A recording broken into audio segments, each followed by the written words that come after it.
Sí, Mira. lo tenemos aquí en esta tarde a Pepe Hernández, el Monero Hernández. Le damos la bienvenida a los periodistas en este viernes, víspera, Pepe, de la elección o día de la quincena o de las heladas. ¿Cómo estás? Oigan, avísenme, yo no sabía que ya iba a entrar, de repente vi mi carota ahí.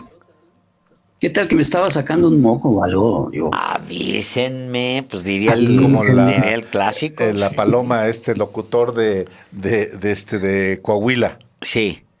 Hasta me ¿Listos? espanté, pensé que era Mira, pues. un meme de Sandra Cuevas. Ahí está Caray. Fabricio, mira. Espérame. Estoy viendo también Mira, no le avisaron. A Fabricio Mejía en una esquina. Ahí está, sí No es le Fabricio. avisaron a él tampoco.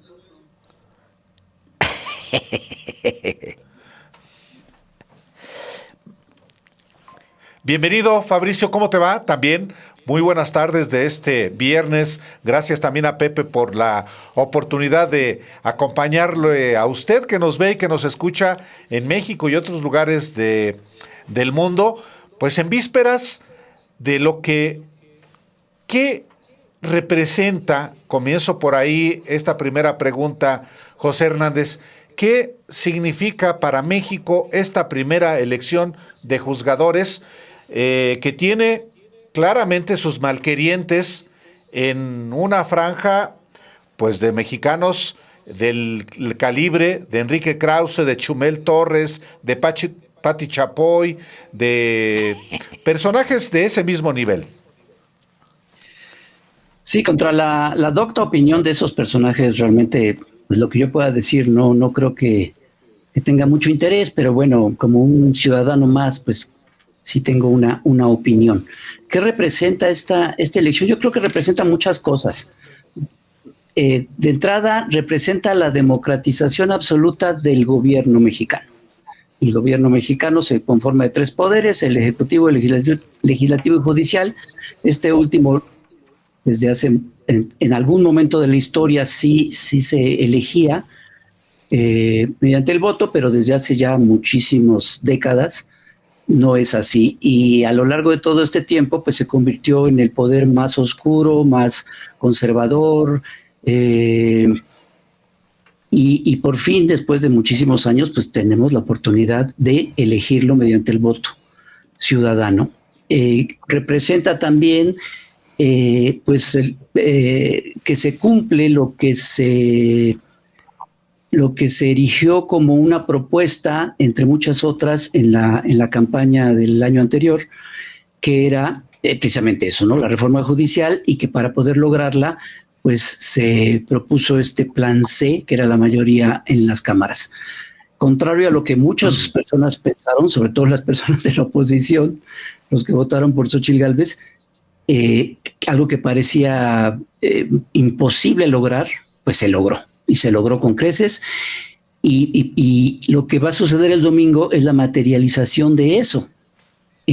También representa una posibilidad muy importante de renovación de este poder, que yo creo que a pesar de todas las complicaciones que hubo y complejidades que representa esta votación, por tantos nombres de muchísimas gentes que pocos conocemos, yo creo que con dos cosas que se van a lograr ya es un avance importantísimo, que son, en primer lugar, lo que es la Suprema Corte de Justicia, en donde ahí sí son personajes mucho más reconocidos y reconocibles, y a los cuales sí fue mucho más fácil seguirles la pista y poder identificarlos, saber quiénes son, qué representan. Y otro es pues el nuevo organismo que sustituye a la judicatura, que va a ser importantísimo y que ahora ya no va a estar presidido por quien presidía también la Suprema Corte, sino que va a ser un organismo distinto, con otras personas, y que va a juzgar al propio Poder Judicial. Entonces, con que esos dos elementos se logre un resultado que realmente represente al pueblo, yo creo que es un avance muy, muy, muy grande. Fabricio, yo repetiría la pregunta, pero también te diría, todo esto está lleno de símbolos, está lleno de mensajes. el hecho de que hace un año justamente la gente haya acudido a las urnas con la idea de, sí, de elegir una fórmula y un sistema de gobierno, pero también con la idea de exigir un plan C. Y un año después vayamos a las urnas a la concreción, porque el plan C, pues sí, lo pedimos hace un año, pero ahorita es realmente cuando vamos a tener la oportunidad de consolidar el plan C, Fabricio. Sí, es una cosa que está llena de símbolos, como dices, no solamente por esto del plan C, que si el auditorio recuerda, es cuando la oposición decide hacer la moratoria legislativa y ya no votar ni leer las iniciativas de Andrés Manuel. Y viene la electoral, que acaba en una ley secundaria que rechaza la Suprema Corte. Y entonces ahí es cuando el presidente López Obrador dice, ese era el A, el B, ahí viene el plan C, es tener la mayoría del Congreso y que pasen las reformas estructurales, es decir, la electoral, la judicial, y probablemente, no sé, pero probablemente una fiscal. Entonces, el asunto es no solamente lo que dice José, de que efectivamente se le cambia el origen a uno de los poderes de la República, del dedazo del presidente, al cual Claudia Sheinbaum renuncia, y entregárselo a los votantes, a los electores. Esa es un cambio fundamental de la manera en que se establece el contrato social entre el Poder Judicial y una mayoría que va a ir a votar. La que no va a ir a votar, pues no es ni minoría ni mayoría, no, nada más es gente que se ausentó. Una mayoría se constituye, las mayorías y las minorías se constituyen con la gente que concurre a votar, no con los que se ausentan. Entonces, bueno, toda esa discusión del sabotaje de Salinas Pliego, pues está fuera del método democrático, pues está como simpática, pero no tiene nada que ver. Y el asunto, digamos, que a mí estaba yo pensando ayer, que estaba yo tratando de hacer mi artículo del sábado de mañana para la jornada, en el ASCO, buena parte, digamos, de los estudios sobre las emociones en política que tienen que ver con la legislación y con los jueces, se refieren al ASCO como un componente fundamental. ¿A qué se refieren? Bueno, pues que muchas de las cosas que se prohíben en las sociedades se prohíben porque hay un asco social, ¿no? Hay sociedades que han prohibido andar sacando cuerpos de los cementerios, el bestialismo, la violación, el asesinato, etcétera. Hay otras sociedades que han legislado la separación de razas, por ejemplo, o validado de alguna manera o de muchas el asesinato a los transgénero, a los gays, etcétera, ¿no? Entonces, hay un componente, digamos, emocional del asco. Yo decía, en el caso de lo que va a ocurrir el domingo, es el choque entre dos ascos. Por un lado, el asco que nos da la corrupción, el nepotismo, la abierta sobornabilidad de los juzgadores, pero abierta, o sea, lees las sentencias y dices, ¿qué es esto? Se están burlando de nosotros. Y ese desprecio que tienen los juzgadores, incluso por los que vamos a leer la sentencia, es un tipo de asco. Es contra nosotros, contra los demás, contra los que no podemos pagar o tenemos una palanca para defendernos en un juzgado. Y el asco que nos da a nosotros lo que hacen ellos, la corrupción, el nepotismo, la venta de las sentencias, etcétera. Entonces, en ese choque salimos ganando nosotros.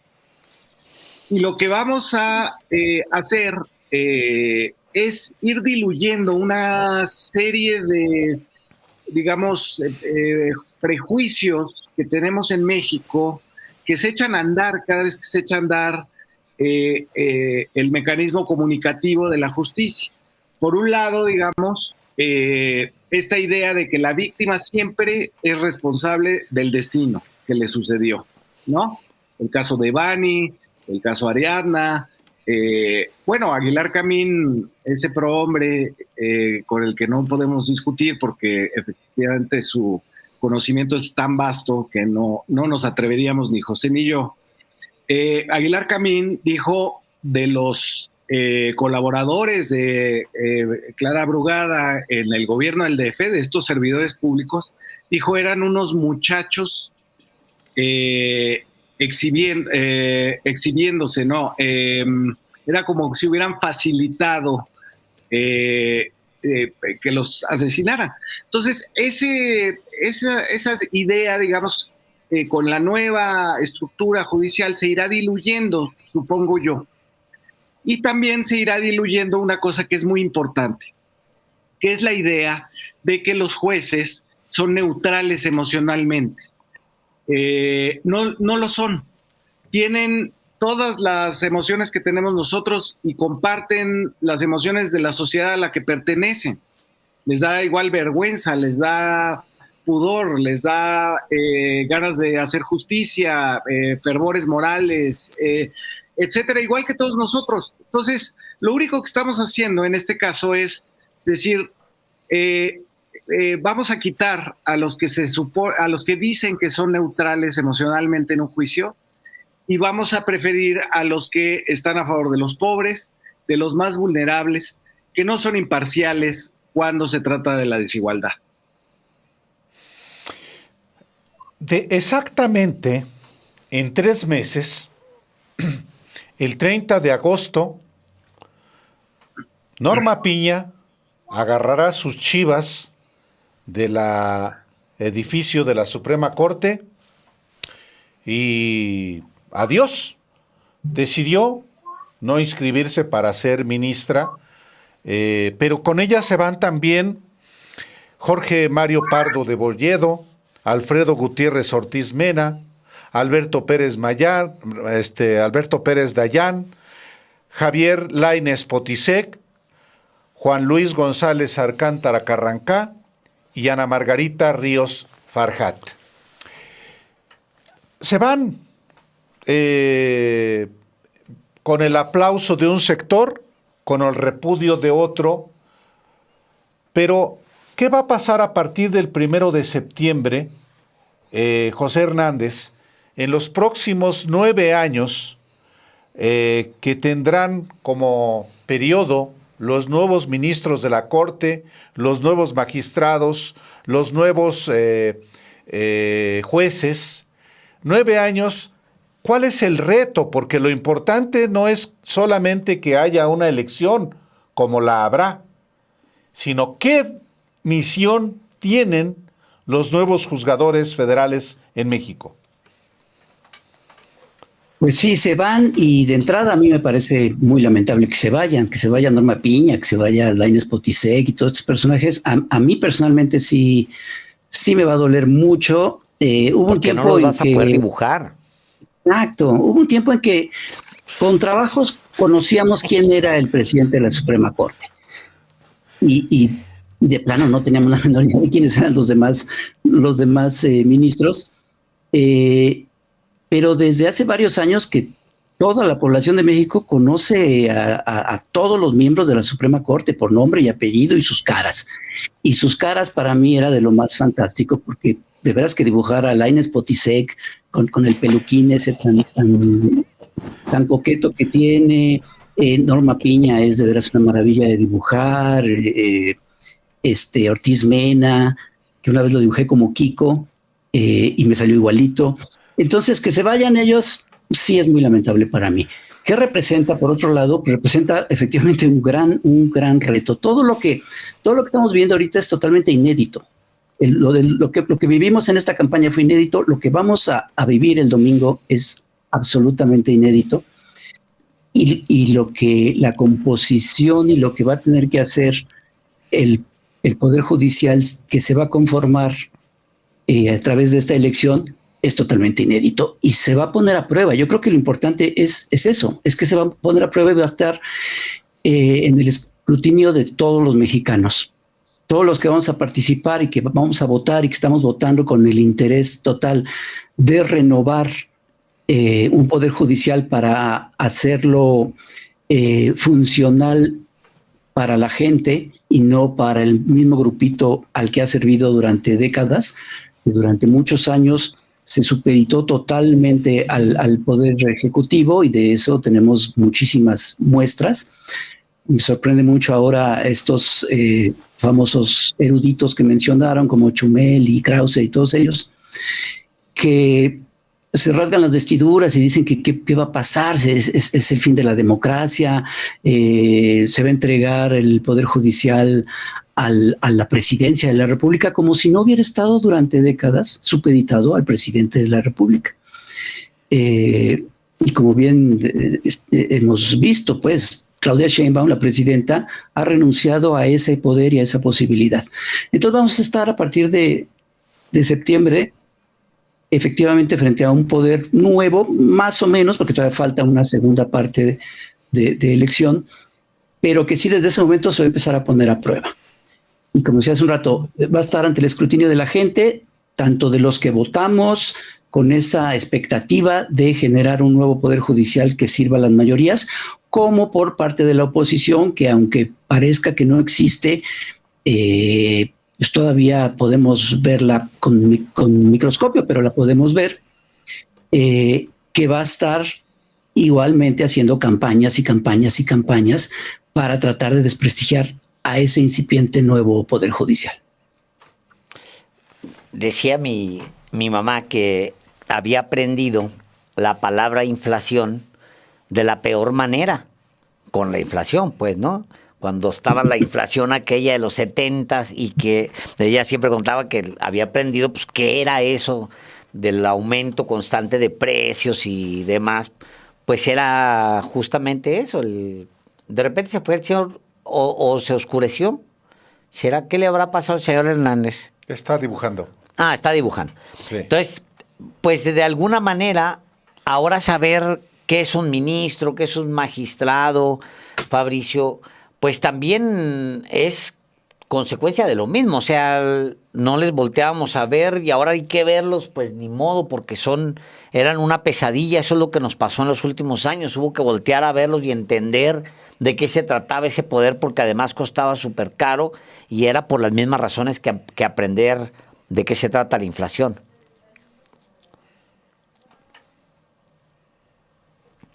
Creo que tienes el sonido. ¿Qué había pasado, Alejandro? O sea, ¿qué había ocurrido durante desde la reforma, digamos, de Zedillo para acá? Una de las cosas que había ocurrido, y a mí me sorprendió también mi propia ingenuidad, hablando, una vez que se había ocurrido la votación, estaba yo hablando con un chavo abogado que había trabajado, de hecho, en la Suprema Corte y después en la Corte de La Haya. Me lo encontré por aquí en la calle, me saludó y nos empezamos a platicar, y entonces yo le dije, no, bueno, pues yo creo que gente como tú que sabe tanto de esto, lo que tendríamos que hacer es un mecanismo, una aplicación, una cosa así, donde uno pueda ver las sentencias de los jueces y así ir valorando nuestros votos, ¿no? Todavía ni listas había, ¿no? Y entonces me dice, no, se empieza a reír y me dice, no, eso no es posible.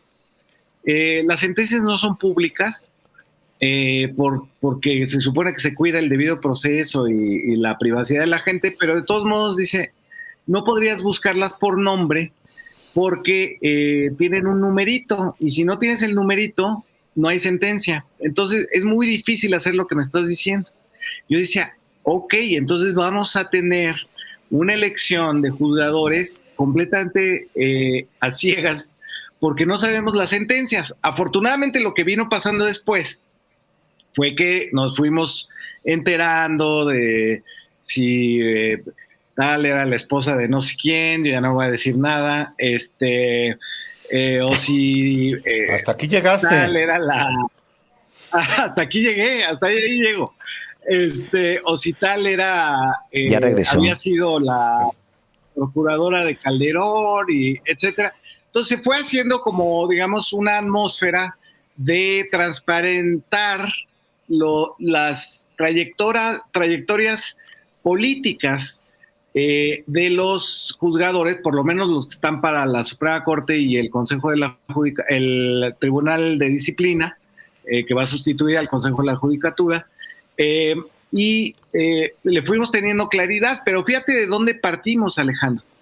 Partimos del hecho de que no sabíamos efectivamente la diferencia entre ministro, magistrado, juez de distrito, de circuito, qué hacía cada uno, a quién le debíamos los amparos, cómo se estructuraban la judicatura, qué funciones tenía la judicatura, estaba presidida por la propia Norma Piña, cuánto gastaban, luego que eran unas familias que se habían posesionado del Poder Judicial en casi todo el país, en casos extremos Jalisco y Guanajuato, donde ya eran 60 familiares, ya una cosa brutal, y fuimos conociendo el asco, como decía yo al principio, fuimos asqueándonos de la situación en la que estaba ese poder completamente opaca, donde no sabíamos nada, no teníamos por qué saber, y lo que ha hecho esta jornada última del Plan C es precisamente eso, ir transparentando las cosas, los nombres, las trayectorias, etcétera. Y yo creo que por eso la derecha a última hora llama a no votar, porque ellos esperaban que los criterios de la población fuera, no, pues fue a Yale, fue a Stanford, salió de la Libre de Derecho, es abogado del CIDE, ¿no? Y no fue así. Lo que empezamos a ver fueron trayectorias a favor. Si estaban, un dato esencial era, estuvieron o no a favor de Salinas Pliego en no pago de impuestos. El otro punto era, ¿se bajaron o no se bajaron el sueldo? Pues bueno, Lenia Bates fue la única que se bajó el sueldo. Y hubo una serie, digamos, como de criterios de la población populares que dijimos, pues por ahí vamos con estos. Y luego nos empezamos a enterar, bueno, había unos que habían sido defensores de las comunidades en Chiapas, otros en Oaxaca, otros venían de La Laguna en Coahuila, es decir, empezamos a ver eso que no quería que viéramos la oposición quería ver títulos, doctorados, diplomados, unos libros muy padres así de que los la hay. Inconstitucionalidad. Sí, pero son como, te voy a decir, Álvaro, son como, los libros que tienen son como la inconstitucionalidad del inciso 2 del artículo 32 en las leyes locales de Tejupilco. Y entonces, ese es el libro que tiene. Entonces, bueno, lo que necesitamos no es eso, sino necesitamos saber las trayectorias políticas. ¿Por qué? Y con esto concluyo porque ya me extendí. Necesitamos si tú te metes en una bronca judicial, necesitas un buen abogado que te saque de la bronca. Pero cuando estás pensando en juzgadores, lo que necesitas no es un abogado con muchos títulos y muchas mañas. Lo que necesitas es un juez justo, que es muy distinto a ser un buen abogado. Hay una diferencia sustancial entre la justicia, hacer justicia pensando en los más vulnerables, en la soberanía nacional, en la patria, y otra cosa de ser un buen abogado. No dudo que Lainez Potisek sea un buen abogado. El problema es que él era ministro de la Suprema Corte y fue un buen abogado de Salinas Pliego y de otros empresarios. Efectivamente, porque me quedé pensando, a ver, un buen abogado, Diego Fernández de Ceballos. ¿Quién sabe? Porque... No, bueno, Álvaro, esos ganaban todos los casos, ¿no? Sí, pero ¿por buen abogado o por No, bueno, complicidades? en los términos en los que lo plantea Fabricio, ese es un abogado que quieres contratar. O sea, si no quieres justicia, eres un poderoso, no quieres justicia, quieres que ganen tu caso a como dé lugar, vas por Diego Fernández de Ceballos. Tiene conexiones con los ministros, tienes las conexiones. No, por supuesto, claro, ¿no? claro, Pues claro. en esos términos, digamos, no buscas justicia, porque a lo mejor pierdes. Si buscas justicia, es muy probable que pierdes. Sí. Pues, señor, muy interesante. Y van a. Están planeando, obviamente, votar. Tienen ya sus acordeones, todo listo para ir a votar. Eso hay que aclarárselo a la gente. Andan diciendo que los acordeones están prohibidos. No. O sea, si No. tú llevas tus apuntes a la casilla, eso está Así permitido. Lo que está prohibido es que el PAN ande volanteando listas con los nombres de las esposas de no sé quién general. Eso sí no. Eso sí es un delito. Así es. ¿Vas a ir a votar, Pepe? Sí, claro que sí. Muy tempranito voy a ir a votar. Ya tengo ubicada mi casilla, ya tengo mi acordeón. Y la verdad es que estoy bastante optimista con respecto a la participación que va a haber. Hay varias cosas que yo creo que lo prefiguran así. Digo, quién sabe, ¿no? Puede pasar todo. Pero hay varios datos que yo creo que sí nos hacen ver que es muy probable que sea una participación alta. Para pena de todos estos personajes que estuvieron, bueno, primero como que se hicieron patos y dejaron que pasara el tiempo y le hicieron el vacío, ¿no? En varios medios de comunicación le hicieron el vacío, la oposición como que no decía nada, pero sí ya al pocos días antes empezaron a hacer campaña totalmente en contra, llamando a no votar, en un total infantilismo político, ¿no? Así de que ya no me gustó este juego y yo no voy a ganar, entonces aviento los juguetes y hago mi berrinchazo, ¿no? O sea, en el peor infantilismo político se pusieron en ese plan con unas marometas rarísimas y absurdas. Esto que dijo Lorenzo Córdoba ayer o antier, de que el hecho de que la gente no supiera si ir a votar o no, eso era evidencia de que la elección era absurda, ¿no? Es una lógica totalmente muy extraña. Y bueno, todas las cosas que hemos leído de todos ese tipo de personajes, ¿no? Pero hay una serie de datos que yo creo que sí nos hace pensar que puede haber una alta votación. Bueno, vimos ya encuestas de cuánta gente está informada de la elección y está dispuesta a votar. Y hay un dato que a mí me llamó mucho la atención. Ya mucha gente ya votó. Se inscribieron 5,500 personas para votar. Son 5,500 personas que están en situación de postración y que ellos ya emitieron, bueno, se suscribieron. Y de ese universo votó el 90%. Y esos votos pues ya están, y fue una participación de ese universo, pues una participación muy, muy, muy grande. Entonces yo creo que sí va a ser una muy buena participación y eso habla muy bien y les digo, para tristeza de la oposición, que fíjense que el año pasado, todavía a principios de este año, para mí era muy fácil hacer caricaturas de la oposición porque dibujaba a Claudio X González y ya. No había problema, pues con dibujarlo a él ya se sabía que podía ser un símbolo de la oposición. Pero todo este año, la verdad es que cada que quiero hacer un cartón en donde se simbolice a la oposición, no sé a quién poner o no sé qué poner. Realmente es ya una cosa muy, muy patética.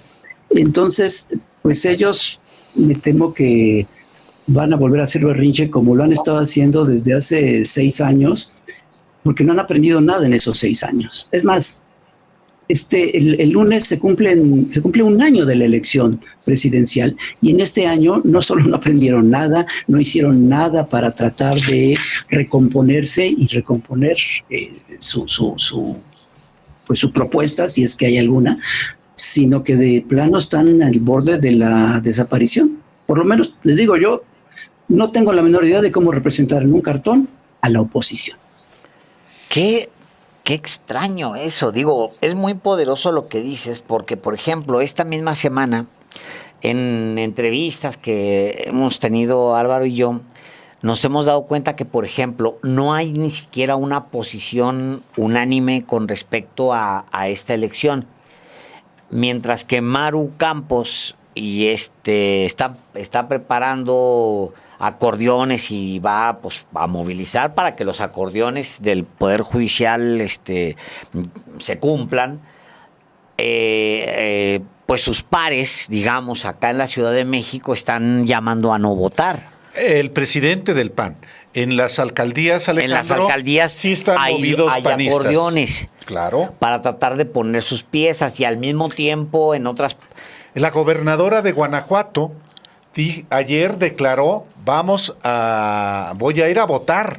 Fíjate, es muy sintomático porque efectivamente no hay... Yo digo que en tiempos como estos, José Hernández, también es responsable designar, o no sé cómo lo veas tú, Fabricio, designar a ponerle rostro a la oposición. Y yo diría, si ustedes me lo permiten, me gustaría que fuera Pati Chapoy. Es una buena opción, pero fíjate, ahorita que No te Álvaro rías, mencionó al presidente del PAN, imagínense qué tan mal está el PAN. No sé si les pase a ustedes, pero yo escucho al presidente del PAN y pienso en Marco Cortés. Que Marco Cortés ya era nada. Pero bueno. Y seguimos pensando, bueno, yo sigo pensando en Marcos Cortés como si él fuera el presidente del PAN, cuando ya es otro personaje que incluso es peor que Marcos Cortés, porque ni siquiera me acuerdo de su nombre. Sí está muy, muy triste. Entonces, tal vez sí, Pati Chapoy es una buena opción. No hay que echarle en saco roto. Fabricio. ¿Cómo ves, Fabricio? Sí, bueno, estaba yo pensando en Salinas Pliego y luego me puse a pensar en que así como el Ejecutivo tienen esta manía de los 100 días, también el Legislativo la tiene cuando no son las primeras reformas de ley que van a admitir en el primer periodo de sesiones. También la Suprema Corte va a tener un periodo de prueba muy rápido. Y una de las cosas va a ser que Salinas Pliego acabe pagando impuestos. Ojalá. Tal cual. Sí, Oigan, sea... pero una cosas cosa, que vamos a ver. veo un problema con Pati Chapoy porque es claramente, como no les está funcionando desde hace mucho, y creo que ya se empezaron a dar cuenta de que no les funciona ni Aguilar Camín, ni Enrique Krause, ni toda esta gente, como ya tampoco les funcionó Broso, ni Loret, como tampoco les funcionó Derbez, porque se fueron así como viéndose a personajes que ellos creían que llegaban a más público, porque eran los personajes que Televisa pues hizo populares y efectivamente pues, llegaban a todas las casas a través de la pantalla de Televisa. Como no les funcionó todos esos, bueno, se fueron todavía más abajo. Y claro, Pati Chapoy, todo el mundo ve ventaneando. Entonces, claro, todo el mundo ve ventaneando, entonces todo el mundo va a llegar a todo ese público. Y el problema aquí es que yo creo que, por ejemplo, mucha gente, muchos obradoristas, mucha gente de izquierda, mucha gente que apoya la 4T, seguramente ven Pati Chapoy y les encantan los chismes de la farándula. Y lo ven. Pero que no me venga esa señora a decir si voto o no voto o qué. Porque por mucho que me gusten los chismes de la farándula, tengo mis convicciones clarísimas. Entonces creo que tampoco funciona mucho Pati Chapoy, me temo. ¿Quién? Bueno, yo les sugeriría que pensemos, porque no hay en efecto un rostro en la oposición. Yo diría, vayamos pensando, sí se nos acabó Claudio X. Sí, pero yo creo que viene ¿Chumel? con todo Ricardo Salinas Pliego. Sí. Ya no es una promesa, es una realidad. Ya es, Joven promesa no ya es. No es joven promesa, es una realidad todavía juvenil, pero con mucha potencia. Entonces viene al relevo. Sí, y generacional. Su avanzada es Pati Chapoy, Chumel Torres. Al final de cuentas ya a esos que tú has mencionado, José, ya los tiene en la nómina. Sí, a todos. En la Universidad de la Libertad, en Televisión Azteca. A los Krauses los tienen claro, en la Cátedra Letras Libres. No, hombre, yo quiero escribirme al esa que cátedra fue el ya. secretario también de la Conaculta con Felipe Calderón lo tiene en la nómina. O sea que la realidad es que el nuevo jefe de la oposición en México, intelectual, Carismático. económica, mediática y carismática, Ricardo Salinas Pliego.